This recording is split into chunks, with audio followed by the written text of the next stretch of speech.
Good evening to all of you. तो finally fourth round का भी काउंसलिंग शेड्यूल आ चुका है और ये काउंसलिंग शेड्यूल लगभग ये रोज़ दो दो दिन पे आ जा रहा है और हर राउंड के बाद ही आ जा रहा है। तो डीएसयू का कोई भरोसा नहीं, फिफ्थ का भी आ सकता है, पर अभी फोर्थ राउंड का आया हुआ है। तो आप देख सकते हैं फोर्थ राउंड का काउंसलिंग शेड्यूल के बारे में बात कर लेते हैं। तो आपका थर्ड राउंड का जिनका भी डॉक्यूमेंट वेरिफिकेशन नहीं हुआ पहले बता देते हैं, उनका अभी होगा वेरिफिकेशन, वो थोड़ा वेट कर लीजिए क्योंकि काफ़ी लोगों का नहीं हुआ है। हम भी एक स्टूडेंट का भरे हुए हैं तो उनका भी अभी तक हुआ नहीं है, काउंसलिंग वेरीफाइड नॉट अपडेटेड दे रहा है। तो थोड़ा सा वेट कर लीजिए, हो जाएगा वेरीफाइड, थोड़ा सा इनका प्रोसेस डिले ही रहता है। आइए फोर्थ राउंड के बारे में बात कर लेते हैं, इससे पहले थर्ड राउंड का तो हो गया था। तो फोर्थ राउंड का देख सकते हैं 21 नवंबर से 22 नवंबर के बीच में आपका प्रेफरेंस सीट भराएगा और डिक्लेरेशन हो जाएगा सीट अलॉटमेंट का 24 तारीख को। और पेमेंट आपका 24 से 26 के बीच में 12 बजे तक, यानी 24 को 12 बजे तक आपका पेमेंट होगा 7,875। वही टैक्स वैक्स मिला के 8,032 हो ही जाएंगे। डॉक्यूमेंट वेरिफिकेशन होगा 24 से 27 के बीच में। जैसे जैसे पेमेंट कीजिएगा वैसे वैसे आपका डॉक्यूमेंट वेरिफिकेशन होगा।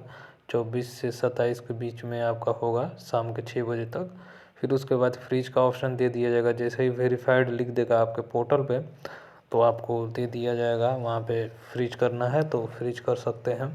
और मेरे ख्याल से ये लास्ट राउंड होगा। ठीक है, स्पोर्ट के बारे में भी बात कर लेंगे, तो पहले इसके बारे में पूरा डिस्कस कर लेते हैं क्या शेड्यूल क्या है। तो उसके बाद 24 से 28 के बीच में आपका अलॉटमेंट फीस फ्रीज हो जाएगा। उसके बाद सारा राउंड आपका ख़त्म हो गया। उसके बाद आपका कैंसिलेशन और विड्रॉल, मतलब सीट को आप ये कर सकते हैं, मतलब विड्रॉ कर सकते हैं, आपको फुल रिफंड मिल जाएगा। 29 नवंबर को आप देख सकते हो। तो आपको डेट मिल गया। अगर सीट नहीं मिला, फिर से अगर अच्छा वाला सीट नहीं मिला तो विड्रॉल कर सकते हैं, पर अभी आपको टाइम दिया गया है तो ये अच्छी बात है आप लोगों के लिए। और इंटरनल अपग्रेडेशन का डेट बढ़ा दिया गया है, तो होने वाला था लगभग 24 तारीख को होने वाला था, पर 24 को हटा के 1 दिसंबर कर दिया गया है। तो समझ सकते हैं कितना लंबा चौड़ा प्रोसेस होने वाला है। और लगभग लगभग आपका क्लास समझ लीजिए दिसंबर फर्स्ट वीक के बाद ही चालू होगा मेरे ख्याल से, जहाँ तक लग रहा है अभी। अब बात कर लेते हैं आपका स्पोर्ट राउंड से रिलेटेड।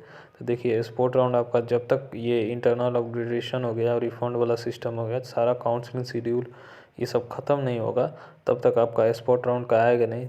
जब तक आपका ये ख़त्म नहीं होगा तो वो तो आएगा नहीं। और प्लस आपका सीट जितना जितना किस कोर्स में, किस कॉलेज के किस कोर्स में आपको सीट बचा है, वो कैसे डीएसयू आपको रिलीज करेगा। स्पोर्ट राउंड आने से पहले सारा वो सीट कन्वर्जन वाला पीडीएफ उनको डालना रहता है, तो डालेंगे वो, तभी आपको मालूम चलेगा किस कोर्स में कितना सीटें बची हैं, तो उसी हिसाब से लोग प्रेफरेंस सीट भरेंगे।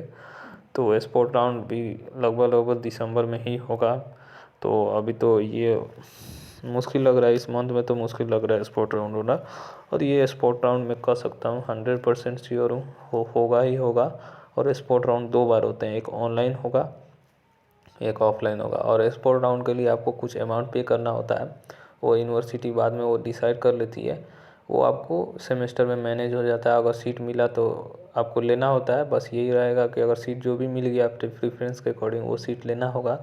अगर नहीं मिला तो आपका फुल रिफंड हो जाता है, उसके लिए आपको टेंशन लेने वाली कोई बात ही नहीं है। तो मैं तो कहूँगा आप लोग पार्टिसिपेट करना अगर फोर्थ राउंड में भी सीट नहीं मिलता है। और जिनको जिनको 200-300 रैंक से अभी तक नहीं हो पाया तो वो भी वेट कीजिए, हो जाएगा। ठीक है, कोई भी बताता है तो अपने एक्सपीरियंस के अकॉर्डिंग बताता है, कटअप के अकॉर्डिंग बताता है। ठीक है, तो कभी कभी आदमी हम लोग भी गलत हो जाते हैं, तो आप समझ सकते हैं इस सिचुएशन में। तो यही होने वाला है। ठीक है, तो ऑनलाइन जो होगा उसको फी पेमेंट करना होगा। और स्पोर्ट राउंड के लिए तो स्पोर्ट राउंड में वही पिछले साल तो 5000 फीस था पार्टिसिपेट करने के लिए, उसके बाद जैसे ही सीट मिला आपको फ्रीज करने के लिए 2500 और देना होता था।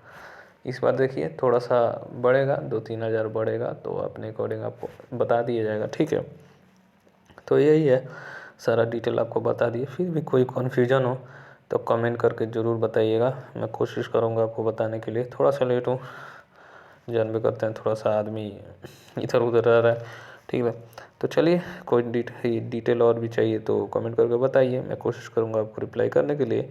चलिए तब तक के लिए बाय, टेक केयर और ख्याल रखिए अपना।